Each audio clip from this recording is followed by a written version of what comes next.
ನಮಸ್ಕಾರ, ರಾಷ್ಟ್ರೀಯ ಸುದ್ದಿಗಳಿಗೆ ಸ್ವಾಗತ. ನಾನು ರಂಜಿತಾ ರೇವಣ್ಣ.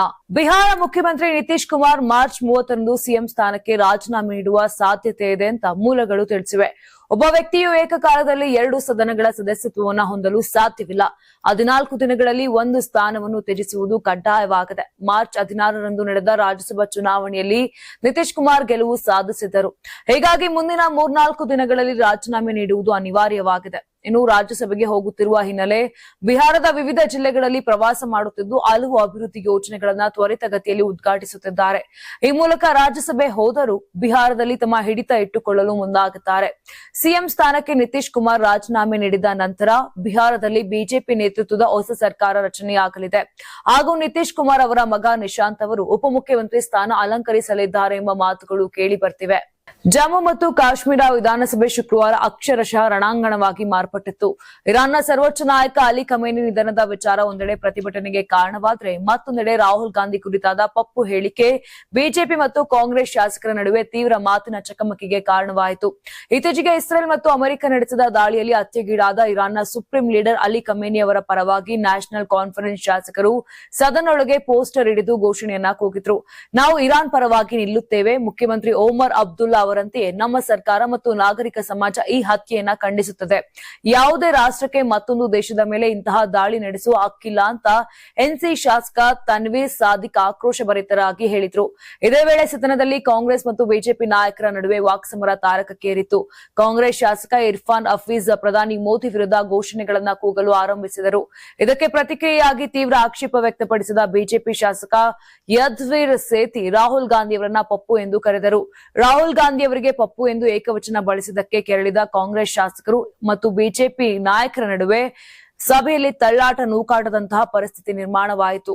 ಕೇಂದ್ರ ಸರ್ಕಾರ ಪೆಟ್ರೋಲ್ ಮತ್ತು ಡೀಸೆಲ್ ಮೇಲಿನ ವಿಶೇಷ ಹೆಚ್ಚುವರಿ ಅಬಕಾರಿ ಸುಂಕವನ್ನ ಕಡಿತಗೊಳಿಸಿದೆ. ಇದರ ಪರಿಣಾಮ ಪೆಟ್ರೋಲ್ ಲೀಟರ್ಗೆ 13 ರೂಪಾಯಿನಿಂದ 3 ರೂಪಾಯಿಗೆ ಸುಂಕ ಇಳಿದಿದೆ.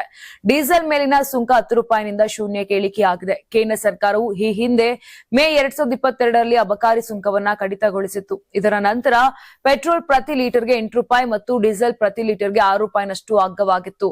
ಮಧ್ಯಪ್ರಾಚ್ಯದ ಯುದ್ಧದ ಮಧ್ಯೆ ಸಾಮಾನ್ಯ ಜನರಿಗೆ ರಿಲೀಫ್ ನೀಡಲು ಸರ್ಕಾರ ಒಂದು ಪ್ರಮುಖ ಹೆಜ್ಜೆ ಇಟ್ಟಿದೆ. ಶುಕ್ರವಾರ ಬೆಳಗ್ಗೆ ಕೇಂದ್ರ ಸರ್ಕಾರ ಮಹತ್ವದ ಘೋಷಣೆ ಹೊರಡಿಸಿದೆ.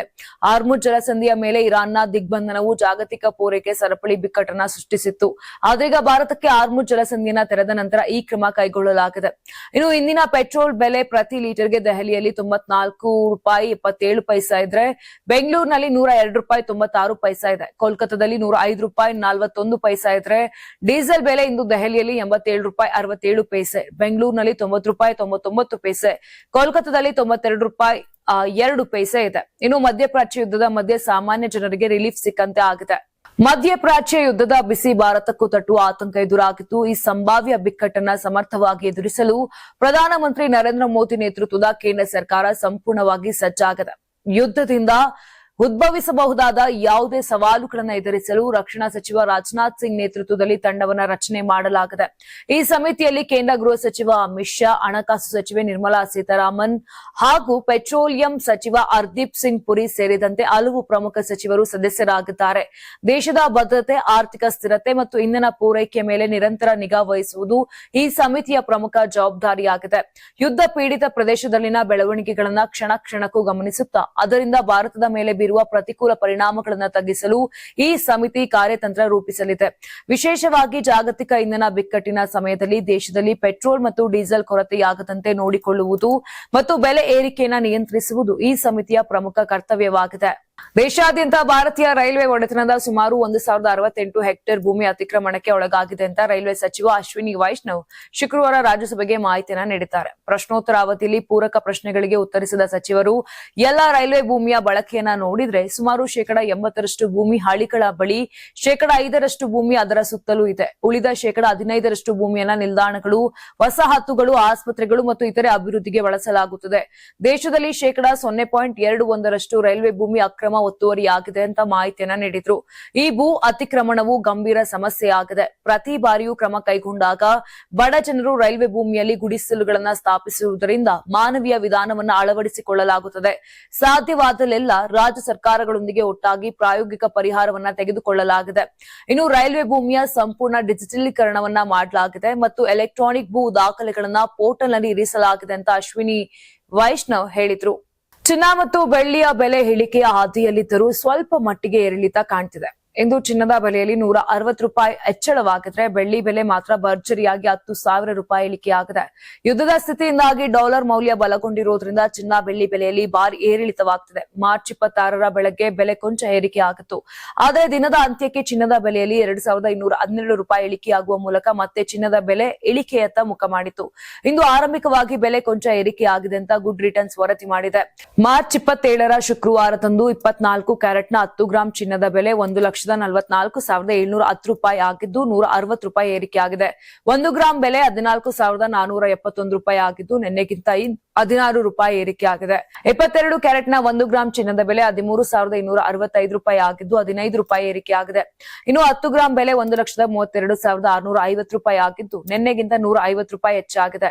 ಬೆಳ್ಳಿ ಬೆಲೆ ಕೂಡ ಇಂದು ಭಾರಿ ಪ್ರಮಾಣದಲ್ಲಿ ಇಳಿಕೆ ಕಂಡಿದೆ. ಬರೋಬ್ಬರಿ 10,100 ರೂಪಾಯಿ ಇಳಿಕೆಯಾಗಿದ್ದು 1 ಕೆಜಿ ಬೆಳ್ಳಿ ಬೆಲೆ 2,40,000 ರೂಪಾಯಿ ತಲುಪಿದೆ. ಮಾರ್ಚ್ 2ರಂದು 3.15 ಲಕ್ಷಕ್ಕೆ ಏರಿದ ಬೆಳ್ಳಿ ಬೆಲೆಯಲ್ಲಿ 80,000ದಷ್ಟು ಇಳಿಕೆಯಾಗಿದೆ ಹಾಗೂ ಪ್ರತಿದಿನವೂ ಏರಿಳಿತ ಆಗುತ್ತಲೇ ಇದೆ. ದೇಶಾದ್ಯಂತ ಶ್ರೀರಾಮನವಮಿ ಹಬ್ಬವನ್ನ ಸಂಭ್ರಮದಿಂದ ಆಚರಣೆ ಮಾಡಲಾಗ್ತಿದೆ. ಅಯೋಧ್ಯೆಯ ಶ್ರೀರಾಮ ಮಂದಿರ ಇಂದು ಐತಿಹಾಸಿಕ ಕ್ಷಣಕ್ಕೆ ಸಾಕ್ಷಿಯಾಗಿತ್ತು. ಬಾಲರಾಮನ ಮೇಲೆ ಸೂರ್ಯನ ಕಿರಣಗಳು ನೇರವಾಗಿ ಸ್ಪರ್ಶಿಸಿದ್ದು ತಿಲಕವಿಟ್ಟಂತೆ ಭಾಸವಾಗ್ತಿತ್ತು. ಈ ಅದ್ಭುತ ಕ್ಷಣಗಳನ್ನ ಕೋಟ್ಯಾಂತರ ಜನರು ಕಣ್ತುಂಬಿಕೊಂಡು ಧನ್ಯರಾಗಿದ್ದಾರೆ. ರಾಮಲಲ್ಲಾಗೆ ಸೂರ್ಯ ತಿಲಕವಿಡುತ್ತಿದ್ದಂತೆ ದೇವಾಲಯ ಸಂಕೀರ್ಣದಾದ್ಯಂತ ಜೈ ಶ್ರೀರಾಮ್ ಘೋಷಣೆಗಳು ಪ್ರತಿಧ್ವನಿಸಿವೆ. ಈ ಕ್ಷಣವನ್ನ ಪ್ರಧಾನಿ ಮೋದಿ ಕೂಡ ಕಣ್ತುಂಬಿಕೊಂಡಿದ್ದಾರೆ. ಪ್ರಾಣ ಪ್ರತಿಷ್ಠೆಯ ನಂತರ 2ನೇ ಬಾರಿಗೆ ಬಾಲರಾಮನ ಹಣೆಗೆ ಸೂರ್ಯ ತಿಲಕ ಬಿದ್ದಿದೆ. ಸೂರ್ಯ ತಿಲಕದ ನಂತರ ರಾಮಲಲ್ಲಾಗೆ 56 ಭಕ್ಷ್ಯಗಳನ್ನು ಅರ್ಪಿಸಲಾಗಿದೆ. ಇನ್ನು ರಾಮಲಲ್ಲಾ ವಿಗ್ರಹದ ಹಣೆಗೆ ಸೂರ್ಯನ ಕಿರಣಗಳು ಬೀಳುವಂತೆ ವಿಶೇಷ ವಾಸ್ತು ವಿನ್ಯಾಸ ಮಾಡಲಾಗಿದೆ. ಐಐಟಿ, ಭಾರತೀಯ ತಂತ್ರಜ್ಞಾನ ಸಂಸ್ಥೆ ವಿಜ್ಞಾನಿಗಳು ಮತ್ತು ಬೆಂಗಳೂರಿನ ಇಂಡಿಯನ್ ಇನ್ಸ್ಟಿಟ್ಯೂಟ್ ಆಫ್ ಆಸ್ಟ್ರೋಫಿಸಿಕ್ಸ್ ನ ತಜ್ಞರು ಜಂಟಿಯಾಗಿ ಈ ಆಪ್ಟೋ ಮೆಕ್ಯಾನಿಕಲ್ ಸಿಸ್ಟಮ್ ಅನ್ನ ವಿನ್ಯಾಸಗೊಳಿಸಿದ್ದಾರೆ. ಮಂದಿರದ ಶಿಖರದ ಮೇಲ್ಭಾಗದಲ್ಲಿ ಅಳವಡಿಸಲಾಗಿರುವ ಕನ್ನಡಿಗಳು ಮತ್ತು ಲೆನ್ಸ್ಗಳ ಮೂಲಕ ಸೂರ್ಯನ ಬೆಳಕು ಗರ್ಭಗುಡಿಯನ್ನ ಪ್ರವೇಶಿಸಿ ಸರಿಯಾಗಿ ಮಧ್ಯಾಹ್ನ 12 ಗಂಟೆಗೆ ಬಾಲರಾಮನ ಹಣೆಯ ಮೇಲೆ 58 ಮಿಲಿಮೀಟರ್ ಗಾತ್ರದ ತಿಲಕವಾಗಿ ಗೋಚರಿಸುತ್ತದೆ. 51 ಇಂಚು ಎತ್ತರದ ಬಾಲರಾಮನ ವಿಗ್ರಹವನ್ನ ನಮ್ಮ ಕರ್ನಾಟಕದ ಶಿಲ್ಪಿ ಅರುಣ್ ಯೋಗಿರಾಜ್ ಅವರು ಕಪ್ಪು ಶಿಲೆಯಲ್ಲಿ ಕೆತ್ತಿದ್ದಾರೆ. ವಾಲ್ಮೀಕಿ ರಾಮಾಯಣದ ಪ್ರಕಾರ ಶ್ರೀರಾಮನು ಚೈತ್ರ ಮಾಸದ ಶುಕ್ಲ ಪಕ್ಷದ ನವಮಿಯಂದು ಮಧ್ಯಾಹ್ನ 12 ಗಂಟೆಗೆ ಜನಿಸಿದನು ಎಂಬ ಪ್ರತೀತಿ ಹಿನ್ನೆಲೆ ಪ್ರತಿ ವರ್ಷ ರಾಮನವಮಿಯಂದು ಇದೇ ರೀತಿ ಸೂರ್ಯ ತಿಲಕವು ಗೋಚರಿಸುವಂತೆ ವ್ಯವಸ್ಥೆ ಮಾಡಲಾಗಿದೆ. ಇದು ಆಧುನಿಕ ವಿಜ್ಞಾನ ಮತ್ತು ಪ್ರಾಚೀನ ಸಂಪ್ರದಾಯದ ಅದ್ಭುತ ಸಂಗಮಕ್ಕೆ ಸಾಕ್ಷಿಯಾಗಿದೆ. ಬರೋಬ್ಬರಿ 62.5 ಲಕ್ಷ ರೂಪಾಯಿ ನಗದು ತೆಗೆದುಕೊಂಡು ಕೇರಳ ಬಸ್ನಲ್ಲಿ ಪ್ರಯಾಣಿಸುತ್ತಿದ್ದ ಕರ್ನಾಟಕದ ವ್ಯಕ್ತಿಯನ್ನ ಕೇರಳದಲ್ಲಿ ಬಂಧಿಸಲಾಗಿದೆ. ಕೇರಳ ವಿಧಾನಸಭಾ ಚುನಾವಣೆಗೂ ಮುನ್ನ ರಾಜ್ಯಾದ್ಯಂತ ಕಟ್ಟುನಿಟ್ಟಿನ ವಾಹನ ತಪಾಸಣೆ ನಡೆಯುತ್ತಿರುವ ನಡುವೆಯೇ ರಾಷ್ಟ್ರೀಯ ಹೆದ್ದಾರಿಯ ಪಿಟಿ ಸಮೀಪದ ಮುಡಿಖೋಡ್ ಪ್ರದೇಶದಲ್ಲಿ 62.5 ಲಕ್ಷ ರೂಪಾಯಿ ನಗದು ಹೊಂದಿದ್ದ ಬಸ್ ಪ್ರಯಾಣಿಕನನ್ನ ಅಬಕಾರಿ ದಳ ಬಂಧಿಸಿದೆ.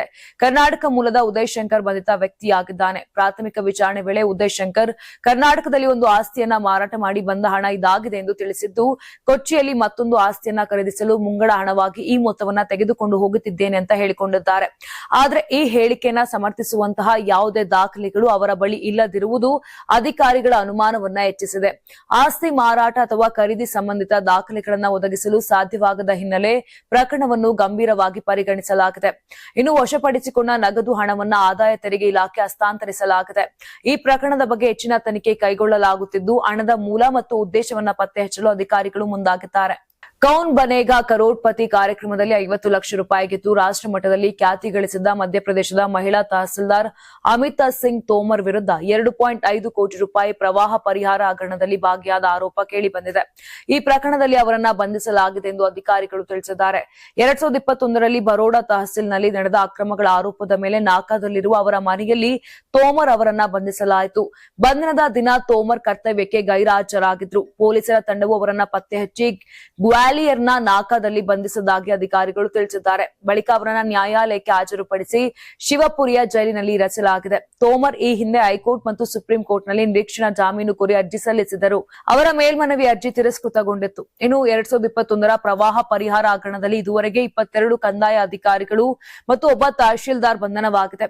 ಹಗರಣದಲ್ಲಿ 2.5 ಕೋಟಿ ರೂಪಾಯಿ ಹಣವನ್ನ ನಕಲಿ ಬ್ಯಾಂಕ್ ಖಾತೆಗಳಿಗೆ ವರ್ಗಾಯಿಸಲಾಗಿದೆ ಎಂದು ಆರೋಪಿಸಲಾಗಿದೆ.